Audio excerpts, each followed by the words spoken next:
Yo, what's good, YouTube, man? Welcome back to the Rainbow Six Siege Tips Guide Store. In today's Tips Guide Store, we're going to be talking about pretty much how to play power positions and basically what power positions are. Now, before we get into the video, if you're new to the channel and you want to get better at the game, this is a channel for you, so why not subscribe and turn on post notifications, and I guarantee you by the end of this week, you either get better or you'll learn something. So without further ado, let's get into the video. I ain't going to hold y'all any longer.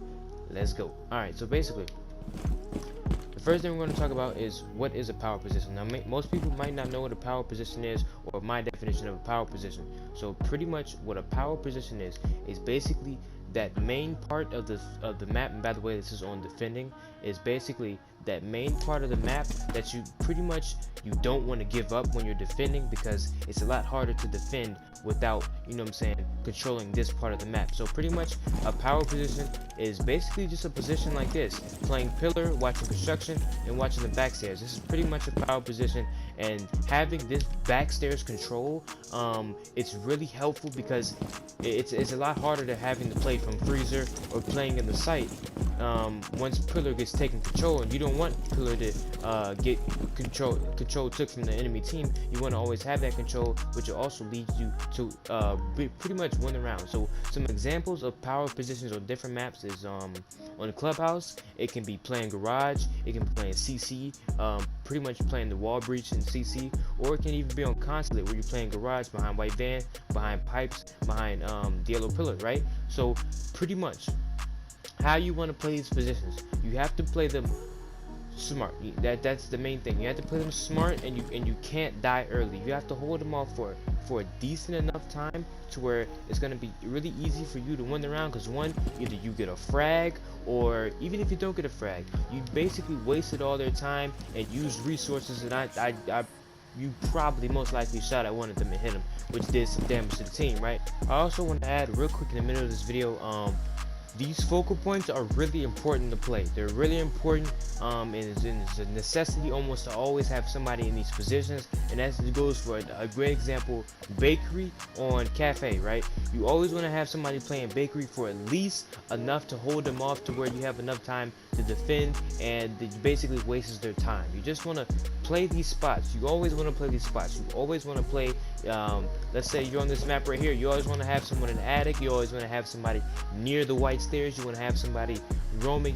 It's the same thing as just having your operators, you know what I'm saying, roaming or just holding down the site. It's the same thing. And another example is playing freezer. You always want to have somebody freezer, laundry, pillar, and site, and one roaming. It's just basically as simple as that. So let's get back into the video. It's the team, right? So pretty much this goes for all power position spots, like I said, on the other maps.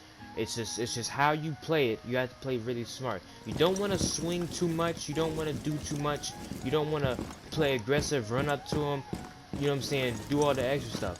Just relax and focus on what's going on, and don't do too much. That's the biggest problem when I see and I watch people try to play power positions or main focal points on the map, is that they do too much, and they get pretty much what would be the word, claustrophobic. Probably not the best word to use, but I think I get what I'm going. They get, you know what I'm saying, they get a little frantic. They start worrying about too much, and there's too much for them to go on. You have to be calm, and you have to understand what you're hearing and what's going on. So pretty much how to play this power position, or pretty much, like I said, goes for any power position on any map, right? So how you want to play it, but we're going to use Oregon as an example, right?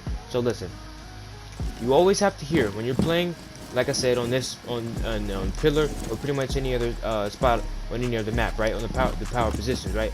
So you have to be very, very, very, very observative, and you have to listen for the sound cues of what's going on, because most people, right, they sit here, they play pillar, they hold this angle pre-fire, they hold this angle pre-fire, or if this wall gets open, they're still here, right? You have to be very, very observative and listen for the sound cues that come backstairs. That's the biggest thing. Even if you don't have a good mic, just try to do your best and listening. You want to always hear this barricade get broke and somebody come down these stairs, because now your attention is on those stairs, right? And most of the times you want to have barb on these stairs, but if you don't, it's fine. You can still work and pretty much defend. So pretty much what you want to do, you don't want to swing too much, like I said. You just want to hold it down. It's as simple as that. When you hear that sound cue, direct your attention to wherever they're coming from. You know what I'm saying? shoot at this guy for a little bit, and then swing here, stop swinging, and just relax. You know what I'm saying? And when you stop swinging, don't ever stop looking at a spot. Meaning, so if I stop swinging here, don't just sit here like this. Why? Because you're exposed. You wanna, if you stop swinging, go ahead, just hold the angle. That's a passive angle. This is pretty much a passive angle.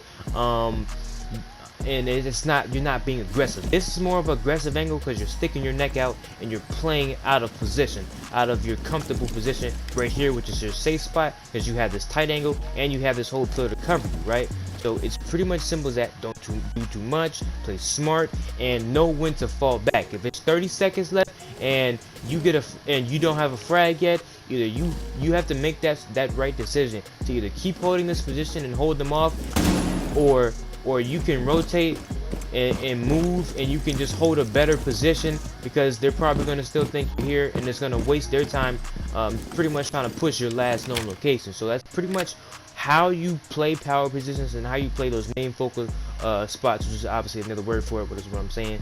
And that's pretty much what you want to do. It works on every other map. Just don't get scared, don't freak out, play calm.